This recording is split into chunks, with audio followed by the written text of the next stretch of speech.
AITA my girlfriend invited me to her family's expensive restaurant, and then they wanted me to pay for everything because it's their tradition and my girlfriend forgot to tell me. I was shocked. So, I've been dating my girlfriend, Emily, for about a year now. She's amazing, funny, kind, incredibly smart. We get along great, and while we've had our fair share of small disagreements, nothing major has ever come between us. Up until this moment, I would have said that we were solid, that we really understood each other. Now, I had met her parents before. A handful of times, actually. Her mom and dad were always polite, though a little formal. I wouldn't say we were super close, but I never got the impression they disliked me. This dinner, though, this was different. This was a big family gathering at a really nice restaurant. Not just her parents, but her two older brothers, her aunt and uncle, and her grandparents. It was the kind of dinner where you dress up a little, which I did. And honestly, I was looking forward to it. I liked Emily's family well enough, and I figured this was just another step in our relationship, getting to know them better, sharing a nice meal together, showing them that I was a good guy for their daughter. The evening started out fine. The restaurant was upscale, definitely not the kind of place I'd go to on a random Tuesday, but it wasn't crazy over the top either. Just fancy enough that you knew the bill was going to be significant. Everyone was in a great mood. Her brothers cracked jokes, her uncle was telling stories, and her grandparents, especially her grandmother, were the sweet, old-fashioned type who kept squeezing Emily's hand and saying how lovely it was to have the family together. It was a genuinely good time. And let me just say, they were not holding back when it came to ordering. Cocktails, appetizers, premium entrees. It was the kind of meal where no one even glanced at the prices. I didn't think anything of it at the time because, well, why would I? I assumed this was just a big family dinner where everyone was enjoying themselves. I ordered a steak and a drink, nothing excessive, but I wasn't exactly pinching pennies either. Because, again, I thought this was just a normal family dinner. Then, the check arrived. And the waiter, without hesitation, handed it directly to me. For a split second, I laughed. I thought it was a mistake. Maybe he thought I was the host or something. But then, Emily's dad leaned back in his chair, smiling, and said, "Welcome to the family, son. It's tradition." I looked at him, still half expecting him to say he was joking. But he wasn't. He was dead serious. I glanced at Emily, waiting for some kind of explanation, and she just nodded casually and said, "Oh yeah, I forgot to mention, when someone new joins the family, they treat everyone to dinner." My stomach dropped. Now, let me be clear, I am not cheap. I have no problem covering a bill when it's appropriate. But this was a $1,000 dinner, and no one had even mentioned this tradition to me beforehand. No heads up, no warning, no chance to prepare. It was just dropped on me, right then and there, with everyone watching. I asked if they were serious. Her dad, still smiling like this was some kind of heartwarming initiation ritual, nodded. Her uncle made a comment about how young men these days don't know how to step up. Her grandmother sighed and shook her head, clearly disappointed. And Emily? She just leaned in and whispered, "Can we just go along with it? It's not a big deal." I looked at the bill again, then back at everyone else at the table, and said, "I'll pay for myself and Emily, but I'm not covering everyone." The mood changed instantly. It was like I had insulted them all personally. Her dad's face darkened. He said I was being disrespectful. Her uncle let out a scoff and muttered something under his breath. Her brothers exchanged looks like I had just failed some kind of secret test. Emily looked at me like I was the one making things awkward. "Seriously?" she whispered. "It's just tradition." "Yeah, and you didn't tell me about it," I said. "If you had, I would have told you no ahead of time." At this point, the whole table was tense. I signaled for the waiter, handed him my card, and told him I was covering just myself and Emily. The rest of the family scrambled to figure out how to split the rest of the bill, which, judging by their reactions, wasn't something they were expecting to do. I didn't linger. As soon as the check was settled, I got up and left. Emily followed me out, but she wasn't exactly on my side. She kept saying I should have just gone along with it, that it wasn't a big deal, that I had embarrassed her family. I told her this was insane. Who just drops a $1,000 expectation on someone with zero warning? She didn't have a great answer for that. She just kept saying it was tradition, like that somehow made it okay. Now, days later, I'm still getting messages. Some are from her dad, others from her brothers. The general tone is that I disrespected their family, that I made a scene, that I failed some kind of unspoken test. Emily is still upset. She thinks I overreacted, that I should have just paid and moved on. But honestly, I don't think I was wrong.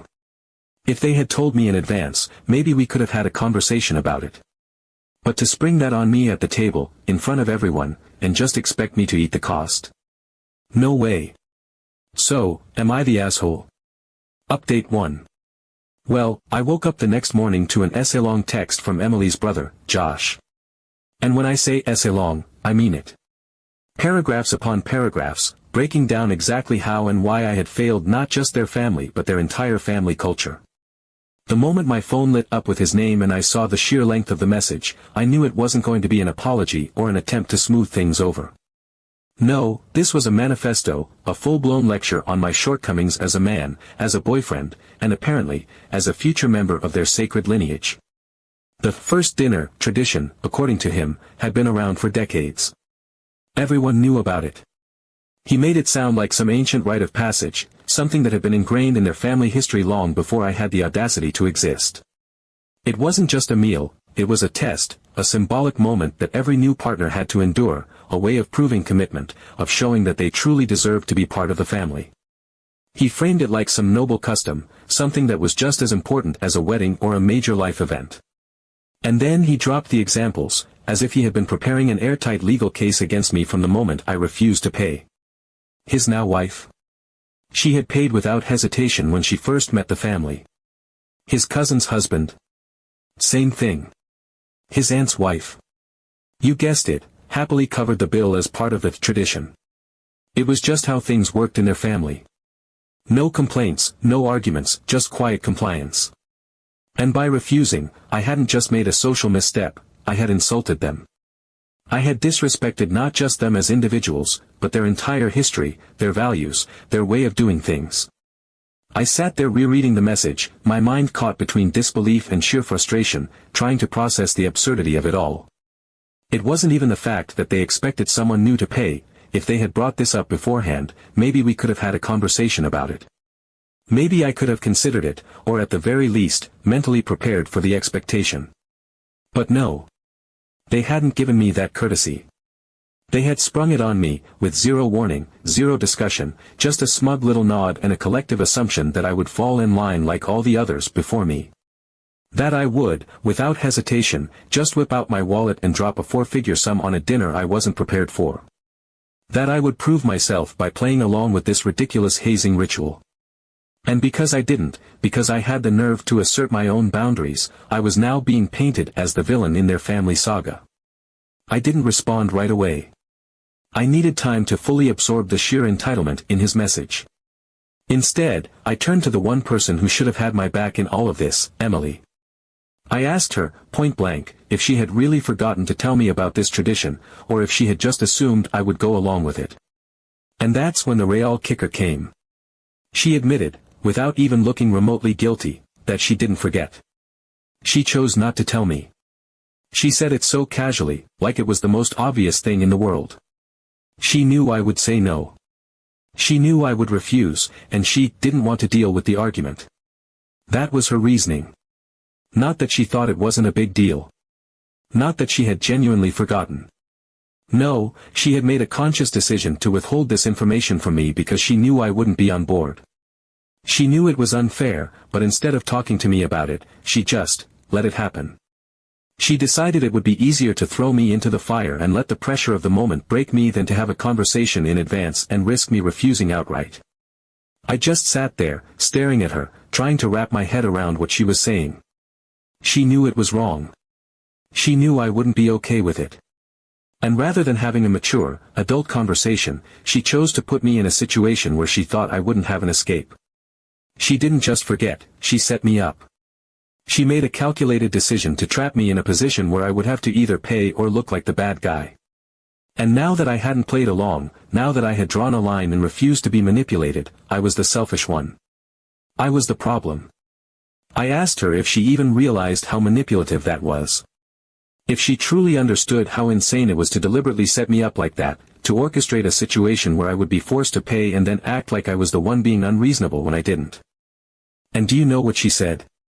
She looked me right in the eye, as if I was the one making a big deal out of nothing, and said, "It's not manipulation, it's tradition." And that's when it all clicked for me. This wasn't about the dinner. This wasn't about welcoming me into the family or celebrating a new relationship. This was about control. This was about expectations. This was about their family deciding that their traditions, their way of doing things, mattered more than basic respect or communication. It wasn't about inviting someone into their circle, it was about testing them. Seeing if they would fall in line, if they would accept the unspoken rules without hesitation, without question. And Emily had fully bought into it.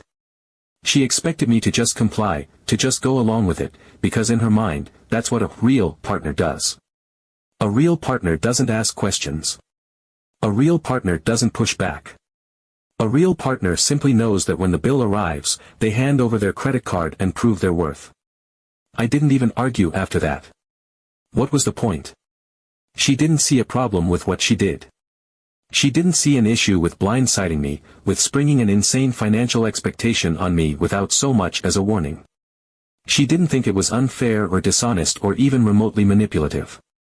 She just saw it as tradition. And honestly, that's when I started wondering if the only reason I was even invited was to foot the bill. Update 2. So things got worse. The tension between Emily and me had been simmering ever since that night at the restaurant, and it finally boiled over when we sat down to have a long, uncomfortable conversation about everything that had happened. I had been holding out some hope that she would see my side of things, that she would at least acknowledge how unfair the situation had been. Instead, what I got was a confession that completely floored me. She admitted that her family used the first dinner tradition as a test. It wasn't just a quirky custom or a fun initiation into their family, it was a deliberate way to gauge how serious someone was. If you paid without hesitation, it meant you were committed, that you understood your role, that you were willing to provide and take on responsibility without question. If you pushed back, that meant you weren't ready. It meant you weren't truly invested in being part of the family. It meant you had failed. I sat there, completely stunned, as she explained this like it was the most natural thing in the world. As if it was completely reasonable to set up an unannounced financial ambush and judge someone's worth based on their reaction. It wasn't about generosity, it wasn't about kindness, it wasn't even about tradition, it was about control. A loyalty test disguised as a family bonding moment, where the only correct answer was to shut up and open your wallet. I told her flat out that this wasn't a test, it was manipulation. A setup. A deliberate ploy to see how much someone would tolerate before breaking. And instead of seeing my point, instead of realizing how twisted the whole thing was, she doubled down. She looked at me like I was the one who didn't understand, like I was the problem for not immediately seeing the logic behind it. Then she hit me with a question that nearly made my jaw drop. If we got married, wouldn't you do things for my family without questioning it? That's when I realized we weren't just talking about this dinner anymore. This wasn't just about one bad night or one shady tradition, this was about the entire mindset her family operated under. The expectation that I would put their needs above my own, that I would accept their traditions without hesitation, that I would provide as some sort of unspoken duty. That my value as a partner wasn't based on who I was as a person, but on how willing I was to spend for them. I told her that doing things for family is completely different from being tricked into them. That generosity should come from the heart, not from some forced sense of obligation. That marriage isn't about silently complying with financial expectations you weren't even warned about. That trust and respect should go both ways. Her response: "Maybe this isn't going to work then." And that was it. That was the moment I knew we were done. I had already been leaning toward ending things, already questioning if I could really be with someone who thought this was normal, but this was the final straw. It wasn't just that she refused to see the problem, it was that she fully believed in what her family was doing. She didn't see anything wrong with it. She wasn't just complicit in their mindset, she was actively upholding it. And I wasn't about to sign up for a lifetime of being treated like a walking ATM just to prove my worth. I told her I wasn't interested in being part of a family that operated like this. That if being with her meant constantly proving myself through financial sacrifices, I was out. She called me selfish. Said I wasn't willing to make an effort. Said I didn't get what it meant to be family. I left. I thought that was the end of it. I thought I had officially walked away from the most bizarre relationship experience of my life. But then, later that night, I got a message that completely changed the way I looked at the situation. It was from Josh's wife. The woman who, according to Josh, had so graciously paid for her own first dinner when she joined the family. Her message was short, but it hit me like a ton of bricks. I wish I had done what you did. I wasn't sure what she meant at first, but then she elaborated. She hadn't wanted to pay for that dinner either. She hadn't gone into it knowing what was expected of her. Just like me, she had been blindsided by the bill, pressured into footing the cost, made to feel like she had no choice.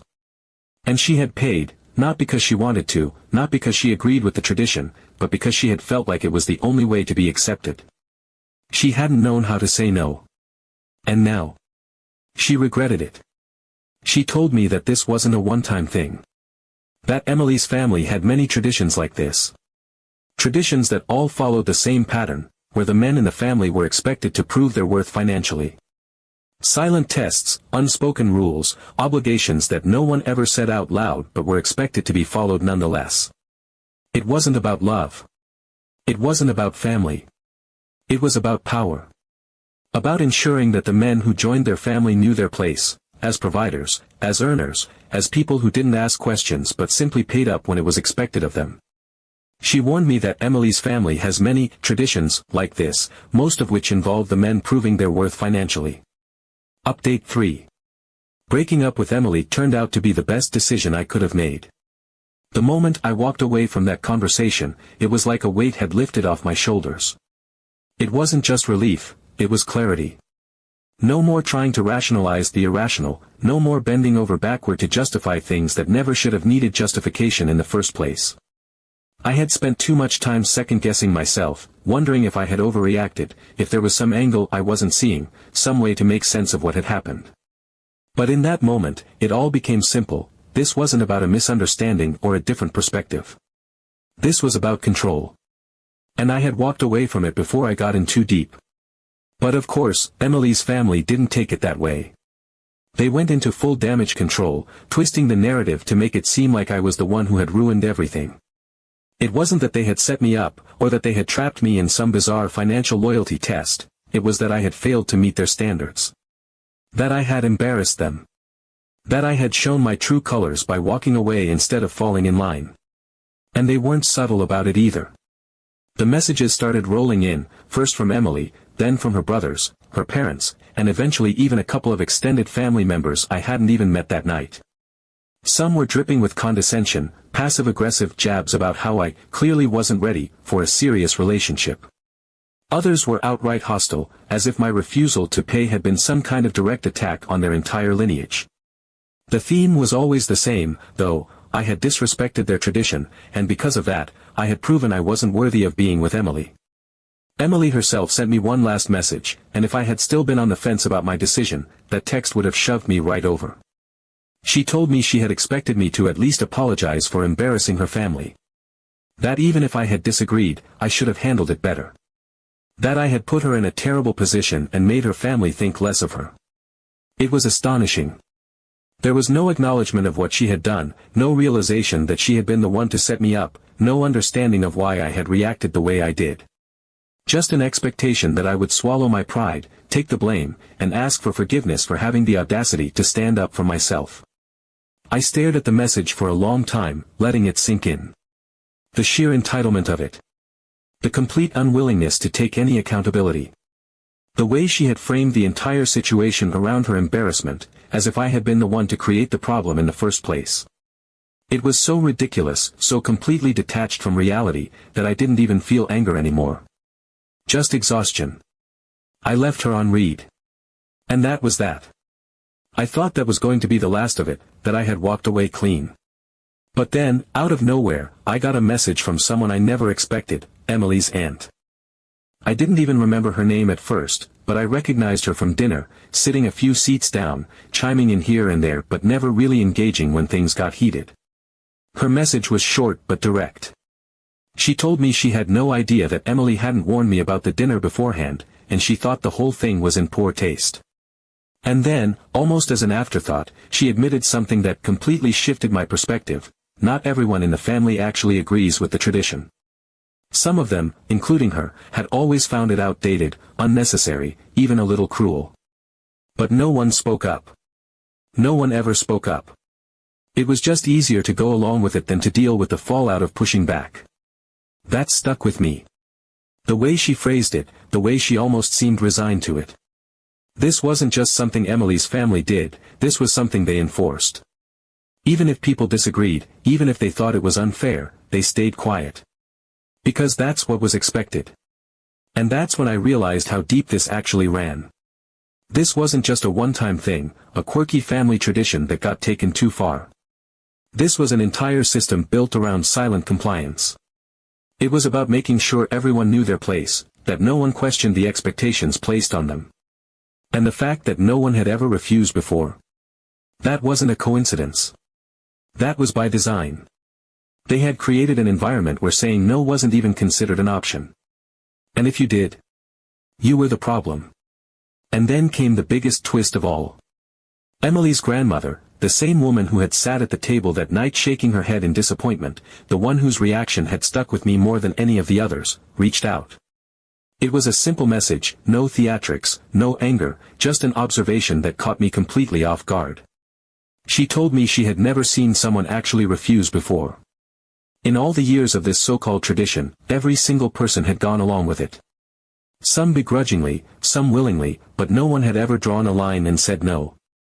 And in a way, she respected it. She said something that summed up the entire situation better than I ever could have: if they can't handle being told no, they shouldn't expect so much. That was it. That was the core of it. This wasn't about money. It wasn't about tradition. It was about entitlement. It was about a family that had spent so long getting away with something that they never even considered the possibility that someone would refuse. They had built this whole system around compliance, around unspoken expectations, around testing people in ways that were designed to make them feel like they had no choice. And the moment someone did say no, they didn't know how to handle it. They called it tradition, but really, it was just control wrapped in ceremony. A test where the only right answer was to prove that you were willing to play along, no matter how ridiculous the demand. And I had failed their test, not because I wasn't serious about Emily, not because I wasn't willing to do things for her family, but because I saw it for what it was and refused to be a part of it. And that was something they couldn't accept. So yeah. Single again. No regrets. I got out before I had to spend years proving myself in ways that had nothing to do with love, respect, or actual commitment. And the best part? I didn't have to spend $1,000 to find out who I was really dealing with.